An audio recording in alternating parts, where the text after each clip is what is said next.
Winter start होते ही energy booster आंवला market में बहुत ही तेज़ी से आने लगता है। आंवला से हमें आयरन, पोटेशियम, विटामिन सी मिलता है। ये हमारी बॉडी के लिए काफ़ी न्यूट्रिटिव होता है।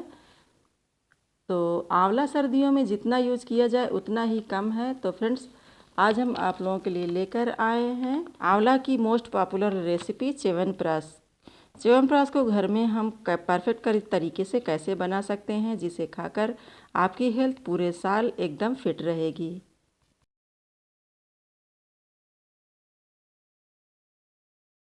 तो फ्रेंड्स, स्वागत करते हैं हम आप ही के चैनल रतनबाला के चटपटा किचन में। तो चलिए फ्रेंड्स, देख लेते हैं ट्रेडिशनल मोस्ट पॉपुलर आंवला च्यवनप्राश की रेसिपी। इसे हमने घर पर कैसे बनाया, इसको हम बहुत ही अच्छे तरीके से देख लेंगे।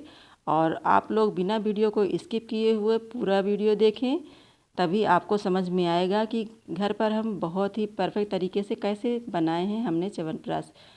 तो ये हमने ले लिया है, आधा किलो हमने आंवला लिया था। अच्छे से धो के साफ़ करके हमने इसको स्टीम कुक करके कलियां निकाल ली हैं, और जो अंदर बीज का पार्ट होता है उसको हमने बाहर फेंक दिया है।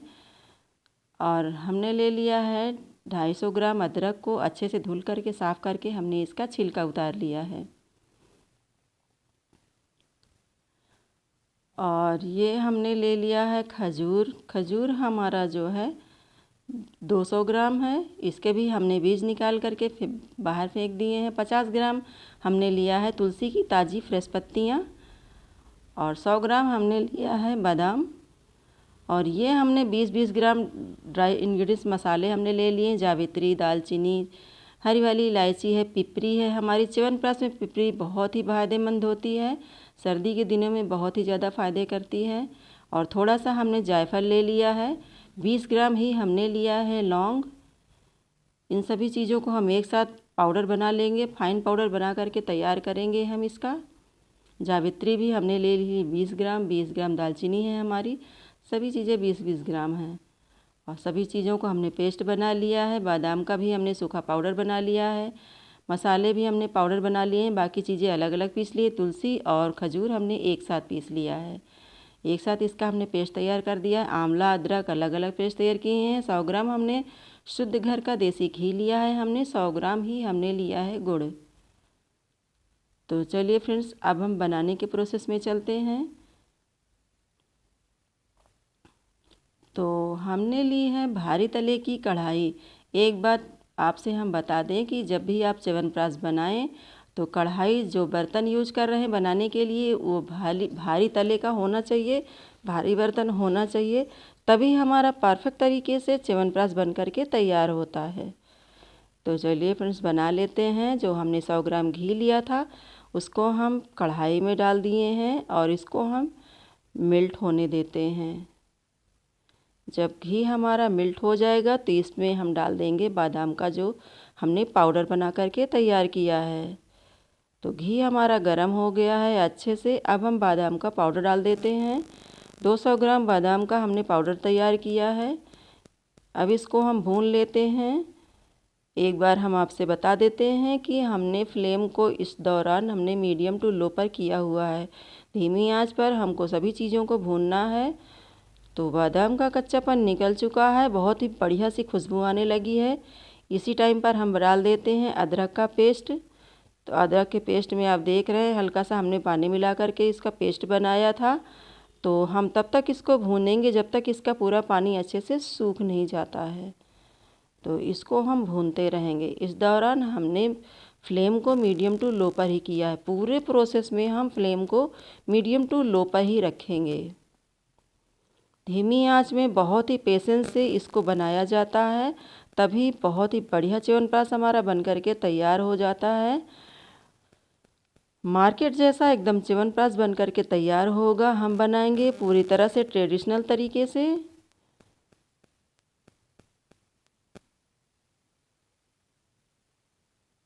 तो ये लीजिए, आप देख सकते हैं कि पेस्ट का जो पानी था, जो मॉइस्चर था, अच्छे से सूख गया है।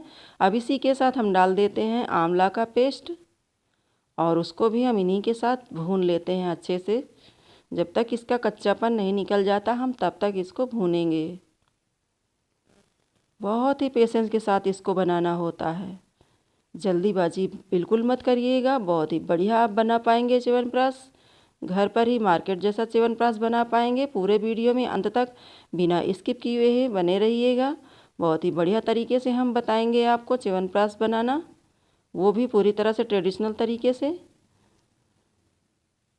चलाने की जो प्रतिक्रिया है पूरे टाइम हमको बंद नहीं करनी है, चलाते हुए ही हमको इसको पकाना है, बनाना है।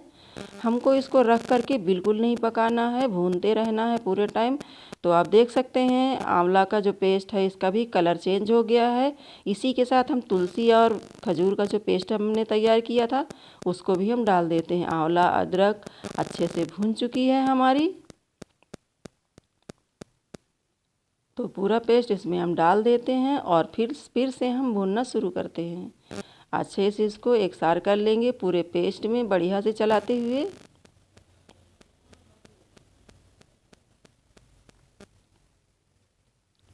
वीडियो अच्छी लग रही हो तो प्लीज़ वीडियो को लाइक कर दें और हमारे वीडियो को आप शेयर करते जाएं।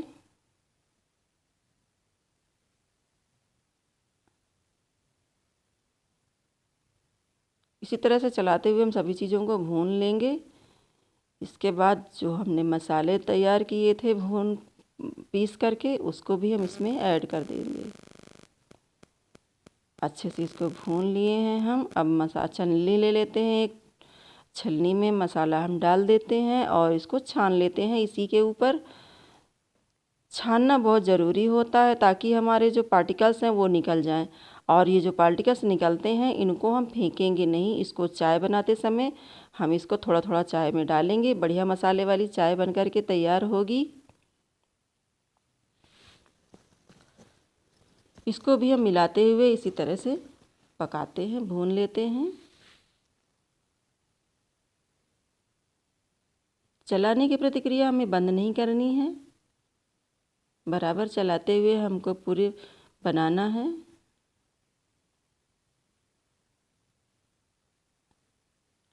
फ्लेम को मीडियम टू लो पर रखेंगे तो ये तली में लगेगा बिल्कुल नहीं। इसीलिए हमें भारी बर्तन लेना होता है च्यवनप्राश बनाने के लिए। तो सभी चीज़ें अच्छे से पक गई हैं, भुन चुकी हैं। अब इसी के साथ हम डाल देते हैं गुड़। गुड़ हमारा बहुत ही सॉफ्ट है इसीलिए हम हाथों से क्रश करके डाल रहे हैं। आप चाहें तो ग्रेटर से ग्रेट करके डाल सकते हैं, जैसे आपको सही लगे आप वैसे डाल सकते हैं।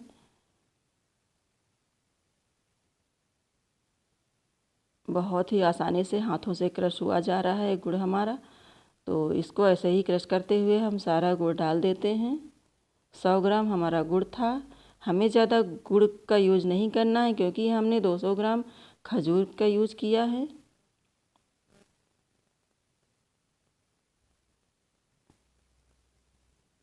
गुड़ हमने बहुत ही कम मात्रा में यूज़ किया है, इसलिए ये हमारा च्यवनप्राश शुगर फ्री है। अगर किसी को डायबिटीज़ है तो वो भी इसे खा सकता है।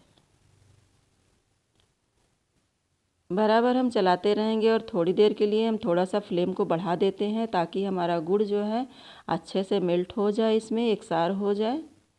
जब गुड़ हमारा अच्छे से मेल्ट हो जाएगा तो हम फिर से फ्लेम को मीडियम टू लो पर कर देंगे।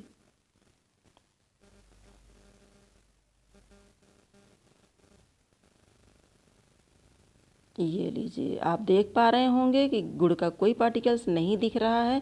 इसका मतलब ये हुआ कि हमारा गुड़ अच्छे से मेल्ट हो चुका है और कलर भी चेंज हो गया है। तो गुड़ अच्छे से परफेक्ट तरीके से इसमें मिक्स भी हो गया है पेस्ट में और भून चुका है।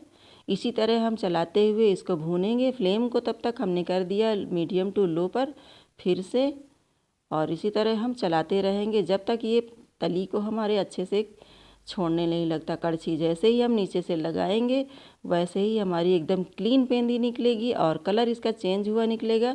तो इसका मतलब है कि हमारा जो ये च्यवनप्राश है अच्छे से पक चुका है, अच्छे से बन चुका है, तैयार हो चुका है।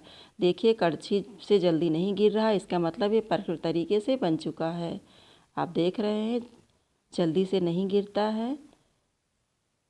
ये पूरी तरह से कम्प्लीटली बन चुका है। अब इसको हम थोड़ी देर के लिए रूम टेम्परेचर पर रख देते हैं ठंडा होने के लिए। तो ये ठंडा हो गया। 10 से 15 मिनट हमने रख दिया था इसको, तो ये ठंडा हो चुका है। कढ़ाई में हमने फैला दिया था, ये अच्छे से ठंडा हो चुका है।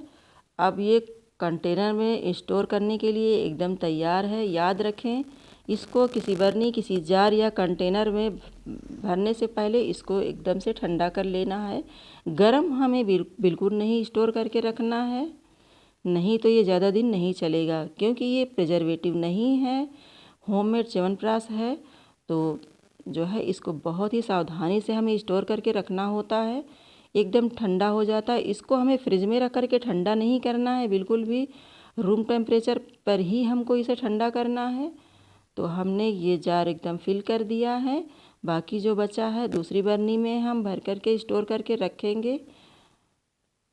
आप इसको 1 से 2 महीने तक आराम से खा सकते हैं, बिल्कुल ख़राब होने वाला नहीं है।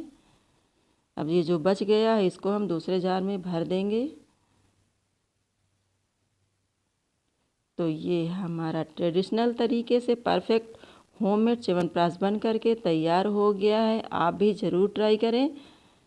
बहुत ही बढ़िया च्यवनप्राश बन करके तैयार होता है, और ठंडियों के लिए, सर्दियों के लिए तो बहुत ही बेनिफिशियल होता है, बहुत ही ज़्यादा।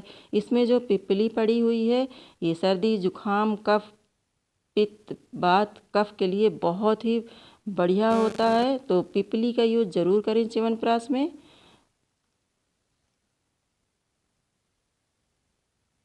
तो मेरी रेसिपी कैसी लगी कमेंट करके बताना बिल्कुल मत भूलें, और अपने अपनों में, दोस्तों में, रिश्तेदारों में ज़्यादा से ज़्यादा शेयर करें।